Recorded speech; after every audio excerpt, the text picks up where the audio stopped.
Assalamualaikum warahmatullahi wabarakatuh. Waalaikumsalam warahmatullahi wabarakatuh. Puji dan syukur kita panjatkan kehadiran Allah Subhanahu wa taala bahwasanya pagi hari ini kita dapat berkumpul bersama dari Dinas Kesehatan. Kita semua akan merencanakan berbagai hal untuk penanganan bencana di Cugenang.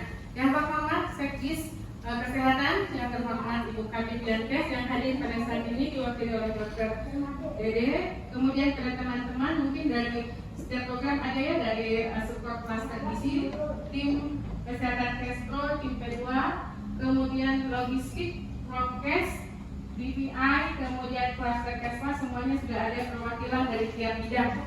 Pada pagi hari ini kita mulai mungkin beberapa laporan. Pertama mungkin kita membutuhkan dulu data dasar yang akan kita catat untuk perencanaan. Mungkin dari tim data, silakan Ibu.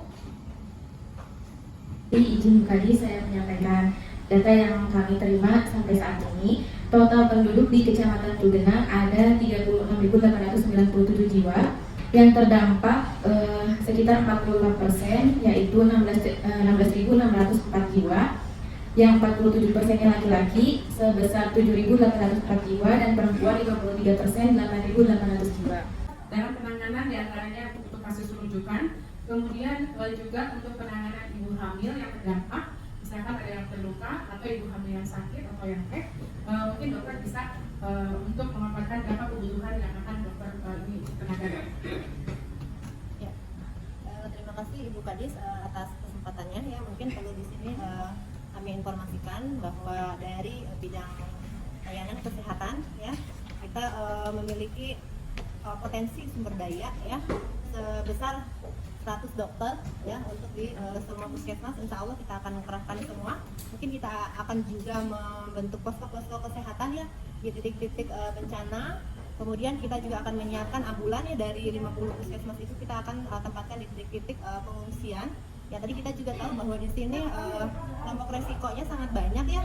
Di antaranya yaitu ada ibu hamil, balita, kemudian baduta juga ya, disabilitas dan juga yang mempunyai penyakit kronis. Yang mana di sini mungkin dalam keadaan bencana ini ya, semua kelompok-kelompok resiko itu dengan keadaan sanitasi yang kurang, nah ini akan mempermudah penyakit ya, terutama infeksi, dan itu akan menurunkan imunitas mereka ya, sehingga itu akan meningkatkan angka kesakitan dan juga angka kematian ya.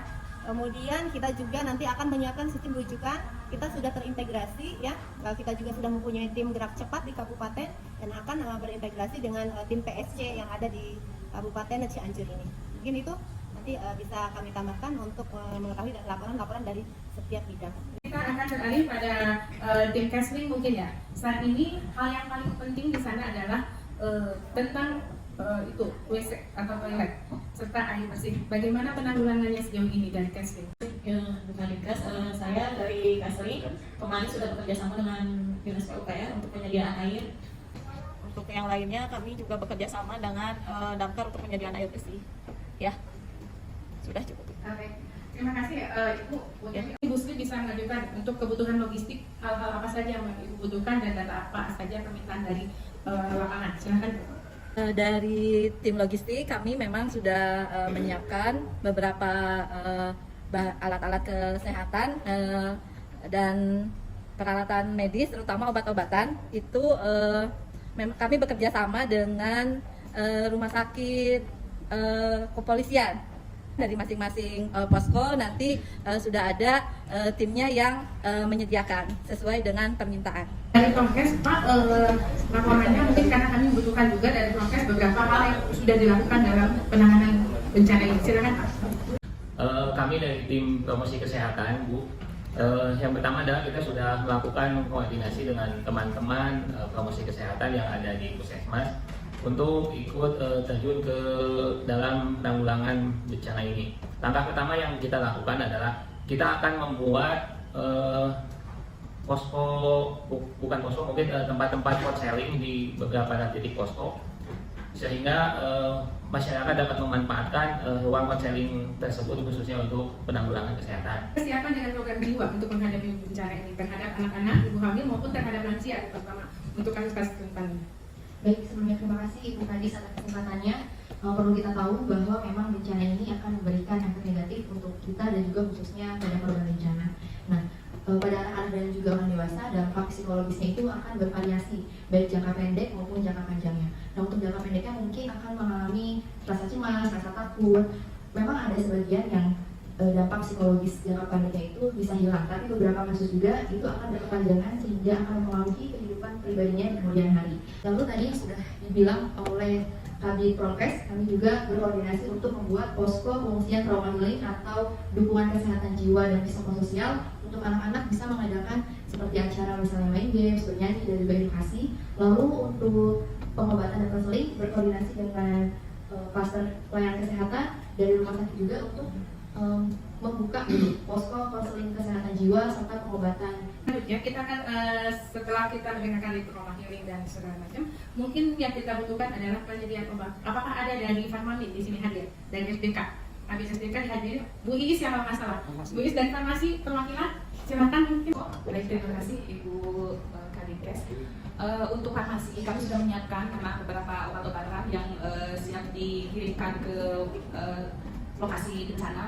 Kami sudah menyiapkan beberapa obat-obatan terutama untuk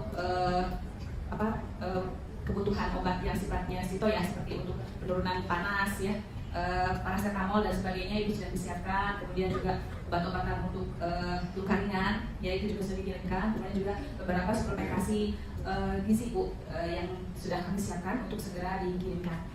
Mungkin untuk makan dan transportasi mereka yang butuhkan serta mungkin untuk air minum karena di sana juga kekurangan air minum untuk membeli beberapa, mungkin Bapak bisa ungkapkan berapa banyak yang bisa disediakan oleh saat ini. Terima kasih pada Bu Kadis ya, yang memberikan kepada saya untuk melaporkan untuk keuangan ini.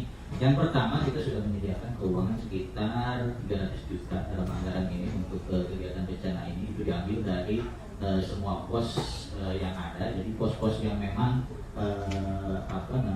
untuk perjalanan dinas, kemudian untuk pelatihan kita pending dulu, kita alihkan ke bencana. Pak Samsul, saya mau tanya, ini kemungkinan kita membutuhkan banyak dokter. Berapa dokter yang kita miliki Pak untuk saat ini? Yang ada di Kabupaten Cianjur yang bisa diterjunkan ke lapangan langsung? Izin menyampaikan untuk sekarang dokter yang tersedia itu di puskesmas, setiap puskesmas itu kurang lebih ada 2 untuk yang umumnya. Tapi kalau untuk satu dinas kesehatan kita lumayan banyak, ada 100-an. Tapi kita diturunkan hanya 50 kilo. Jadi karena kita pelayanan di wilayah kita juga harus tetap, tapi ke lapangan atau ke tempat tempat juga harus tetap, jadi setengah-setengah. Mohon izin kami dari DPI. Tadi kami sudah koordinasi dengan tim kami dan kami juga sudah menerjunkan anggota kami sebanyak sekitar 69 orang ya untuk menyisir daerah-daerah yang terkena dampak bencana. Kemudian dari hasil penyisiran kami tadi itu sudah menemukan ada 39 mayat yang ditemukan oleh kami. Nah, dari 39 ini sudah 29 mayat yang berhasil kami identifikasi. Sisanya masih dalam proses identifikasi kami ya. Baik, sekarang setelah kita mendapatkan beberapa laporan dan beberapa seksi yang mungkin masuk juga dari terima kasih dari beberapa bidang, sekarang kita akan mendengarkan beberapa laporan dari support kluster gizi. Bagaimana berapa orang yang terdampak dalam hal ini. Kluster yang paling penting adalah pada anak, bayi dan balita, ibu hamil dan kelompok rentan yaitu lansia. Silahkan dari Ibu support kluster gizi. Baik, terima kasih Ibu. Assalamualaikum warahmatullahi wabarakatuh. Izin Bu Kadis menyampaikan bahwa tadi untuk data-data agar kita satu itu data awal itu kita peroleh dari bagian data dan informasi.